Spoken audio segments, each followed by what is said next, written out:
औज़ुबिल्लाहिमिनश्शैतानिर्रजीम बिस्मिल्लाहिर्रहमानिर्रहीम। अस्सलामु अलैकुम वरहमतुल्लाहि वबरकातुहू। मौज़ूद तुलबा इकराम और डॉक्टर हज़रात, आज की जो हमारी दवा है वो होम्योपैथी में जो है वो 2-3 जगहों पर बहुत अच्छा काम करती है। दवा का नाम है आर्टिका यूरिनस, और आम तौर पर जो है आर्टिका यूरिनस को 3 जो अलामात हैं उसकी बहुत ज़्यादा उनसे पहचाना जा सकता है, या यूँ समझ लें कि आर्टिका यूरिनस जो है वो 3 चीज़ों को बहुत ज़्यादा क्योर करती है, बहुत ज़्यादा उसका फ़ायदा है।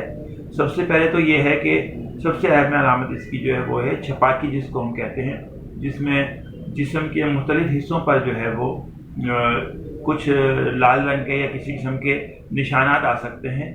ये एलर्जी की एक किस्म भी इसको कह सकते हैं, लेकिन हम इसे मुकम्मल एलर्जी नहीं समझते, बल्कि ये कुछ ख़ास वजूहात की वजह से होती है, जिसमें ये दवा बहुत अच्छा काम करती है।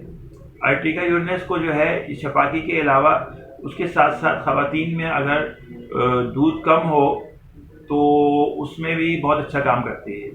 बाज़ लोग जो हैं वो मुख्तलिफ़ किस्म के घरेलू टोटके इसके लिए आजमाते हैं दूध की कमी के लिए, यानी खीर वगैरह बना कर देते हैं। तो उसके साथ साथ अगर ये दवा आर्टिका यूरिनस को 30 पोटेंसी में यूज़ किया जाए तो इंशाल्लाह इसके भी बड़े अच्छे रिजल्ट मिलते हैं। इसके साथ साथ आर्टिका यूरिनस की एक बहुत बड़ी अलामत जो है वो है पथरी जो आपकी होती है गुर्दों में, वो, और उसके साथ साथ यूरिक एसिड। ये 2 चीज़ें भी बड़ी अहम हैं जिनको ये क्योर करने में अहम किरदार अदा करती है।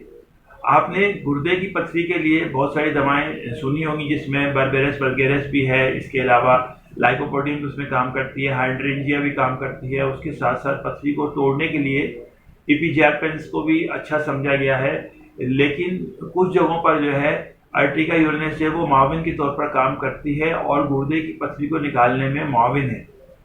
तो अगर आप जब अपनी प्रैक्टिस को स्टार्ट करें तो उसमें आप इस दवा को भी लिख सकते हैं।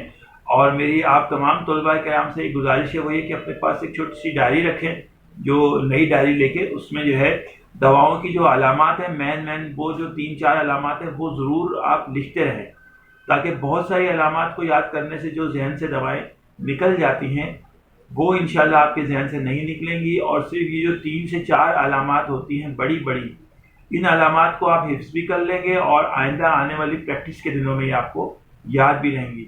तो अपने पास अभी से एक डायरी बना लीजिए, क्योंकि मलेरिया मेडिका की जो 4 साल की दवाएं हैं वो इंशाल्लाह हमने कवर करनी है। तो वो पूरी दवाओं की जो बड़ी बड़ी अलामात हैं वो इंशाल्लाह हमें हिफ्ज़ हो जाएंगी। इसके साथ साथ ये जो आर्टिका यूरिनस के बारे में हम बात करते हैं, इसके बाद के जोड़ों के दर्द में, और इसमें भी हम इसे इस्तेमाल कर सकते हैं। यूरिक एसिड की जो ज़्यादती है उसमें भी इस्तेमाल कर सकते हैं। अक्सर लोगों को जब यूरिक एसिड बढ़ जाता है तो जोड़ों में दर्द साथ ही आ जाता है। उसके साथ साथ कुछ जगहों पर जो है वो ऐसा होता है कि जोड़ों के दर्द के साथ साथ अगर बुखार हो तो उसमें भी हम इसे इस्तेमाल कर सकते हैं। लेकिन याद रखिए कि आपने इसकी जो 3 अलामात बड़ी जो मैंने बताई थी शुरू में वो ज़्यादा हिफ्ज़ रखनी है। सबसे पहले जो है दूध की कमी, उसके बाद जो है वो आपका गुर्दे की पथरी, और उसके साथ साथ जो है वो यूरिक एसिड। 3 चीज़ों को आपने ध्यान में रखना है। इसके साथ अलामात जो चेंज होकर आती हैं मिलती हैं, उसमें बुखार भी हो सकता है, उसमें जो है वो जोड़ों में दर्द भी हो सकता है, नर्वस सिस्टम में जो है सोजिश यानी एक बेचैनी भी हो सकती है। इन सब चीज़ों में जो है ये यूरिक एसिड के साथ साथ बेहतरीन रिजल्ट देती है। तो आज की इस दवा की जो मालूमात है वो बस इतनी ही थी। बस ये याद रखिएगा कि इस दवा को इस्तेमाल करने के लिए आपको बहुत ज़्यादा हाई पोटेंसी में यूज़ नहीं करनी। अपने सीनियर से मशवरा करके छोटी पोटेंसी अच्छा काम करती हैं, 30 में भी, या फिर आप उससे नीचे की भी आ जाएँ। तो ये जो 3 जो अलामत है इसमें आर्टिका यूरिनस को बहुत अच्छा पाया है मैंने, और मेरे अपने तजर्बे में भी है। लेकिन बहुत सारे डॉक्टर हजरात ने चूँकि अपने अपने तजर्बात से फ़ायदा उठाना होता है, तो ऐसा नहीं है कि जो कुछ मैंने बयान कर दिया है ये इसी को आप मुकम्मल समझें। आने वाली ज़िंदगी में सीखने का अमल सारी ज़िंदगी जारी रहता है, और मैं ख़ुद भी एक डॉक्टर होने के साथ साथ एक तालिब इल्म भी हूँ। होम्योपैथिक डॉक्टर जो है वो सारी ज़िंदगी तालिब इल्म रहता है, ये बात याद रखिएगा। इसी तरह से बहुत सारे सियाने या बड़े लोग ये कहते हैं कि इल्म जो है वो कभी मुकम्मल नहीं होता, तो हम हमेशा तालिब इल्म रहते हैं सारी ज़िंदगी। होम्योपैथी तो एक बहुत गहरा समंदर है जिसमें से हर शख्स ने अपनी कोशिश के मुताबिक जो है वो फ़ायदा उठाया है और उठाना है। अल्लाह ताला हमें दवाओं को इसी तरह से याद करके दूसरों को अच्छी सेहत के लिए इस्तेमाल करने की तौफीक दे। जज़ाकल्लाह खैर। अस्सलाम वालेकुम वरहमतुल्लाहि वबरकातुहू।